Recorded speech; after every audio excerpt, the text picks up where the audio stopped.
Wow. It was something unbelievable. And then when it got to that point, I went straight to hell. You went straight to hell. How do you know it was hell? What did you? It what was did you- number one, it was a very short fall. You go from an area view and then boom, I could feel myself get pulled down immediately. I went straight to hell. And when I get there, it is not like a lot of the movies and some books and stuff. It's nothing like that. It's hot, but there's no fire. But it's very hot. I'll just say that again. That's an important point. You said it's hot, but there's It's no fire. hot, but there's no fire. Okay. It's like molten rocks. It's like molten rocks. It's really hot. It's really orange. It's glowing. I'm talking thousands of degrees glowing. Like, it's not supernatural in the way of heavenly, but this is still a supernatural thing because the ground is thousands of degrees, but your feet aren't burnt. You're very hot, but you're not passed out. Wow. Right? And see, a lot of people don't realize that the Bible actually says that hell will one day be cast into the lake of fire. Yes. So hell right now is not necessarily the fire. fire, but the Revelation says it will one day be cast into the lake of fire. Yes. So you saw that place right now. That and where do you think it was? Because you say you went down. Where, you have any sense as to where you were?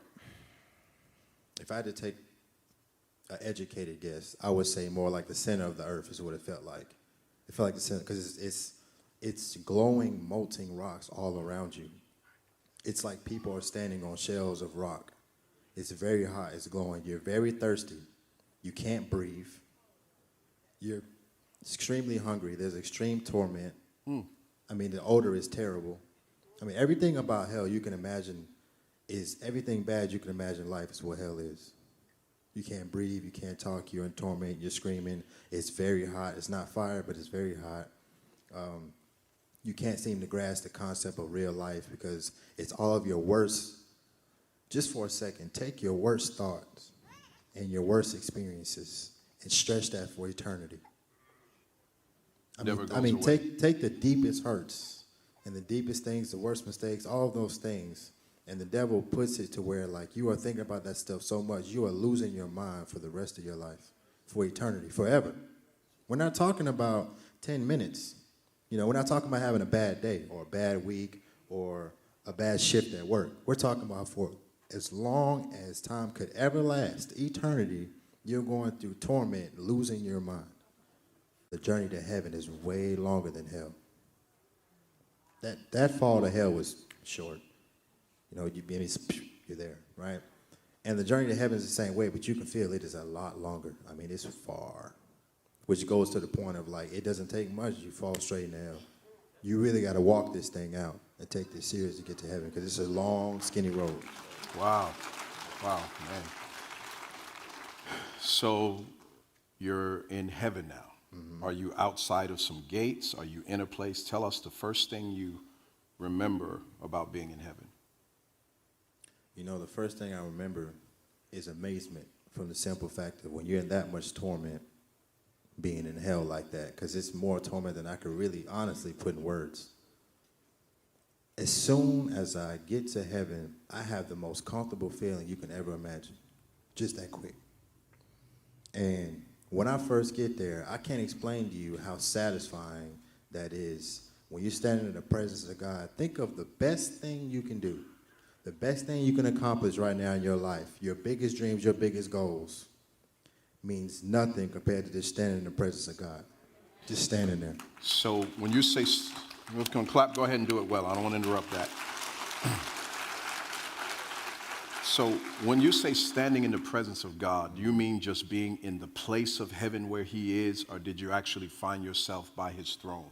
I found myself standing right in front of his throne. At first, that was your first entrance to heaven. First sight, yeah. In front of his throne. Mm-hmm. Tell me about the throne. It is, once again, nothing like movies and books portray it to be. The only true book about it is the Bible. Because all the movies, they have clouds, and it's nothing like that. Number one, it's the purest light you ever want to see. The purest what? The purest light. Purest light. Mm-hmm. The Bible said God is light. Mm-hmm. So, tell me more. Okay. So, when you look at the sun and you look at any light bulb, you look at anything like that, you see beams, you see rays coming off of them, things like that. This is nothing like that. This is the purest, most natural light you ever want to see, and it's bright. There's not a grain in sight. And what's so supernatural about it is that there is not one shadow. I mean, you look at what we're sitting on, it has corners, it has shadows. You can see his throne, but it's crystal clear, but yet you can see it with not a shadow. How do you explain that? So do you see a throne. do you see only light, or do you see a being? Do you see a chair? You see him sitting on a throne, you see him himself, which is fairly big, to be honest with you. And he's completely a clear entity, but yet you can see him. And there is such a presence there that his presence is so strong, it's like a soft thunder. Like a what? Like a soft thunder. Soft thunder. Mm-hmm. You don't hear it, but you feel it because his presence is so strong. I mean, I'm telling that it's a place of reverence.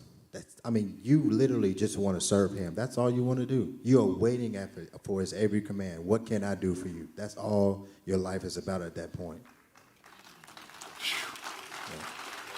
And so there, it's not even about what he did for you. It's not like I'm going to praise him because he gave me a blessing. I'm going to praise him because he did it. It's just who he is. It's who he is because you can't remember anything here. You don't remember family. You don't remember girlfriends. You don't remember friends. I know it sounds depressing right now, but I promise you it's not. You don't remember anything. All thing you know is you are in heaven, you are here, and you want to serve him. That is it. You don't remember anything about anybody here. What sights did you see around? You can see him, the throne, which are both clear. Did you were able to look at him? You just looked at him? You can look at him, but you don't even want to. He is so powerful and so sovereign that you don't even want to look in his face. You are that humbled. You can see him, but it's not just about his light being so bright. It's about you respect and honor him so much. I don't even want to look at your face. I just want to look at here and listen for what you want me to do. What is your instructions?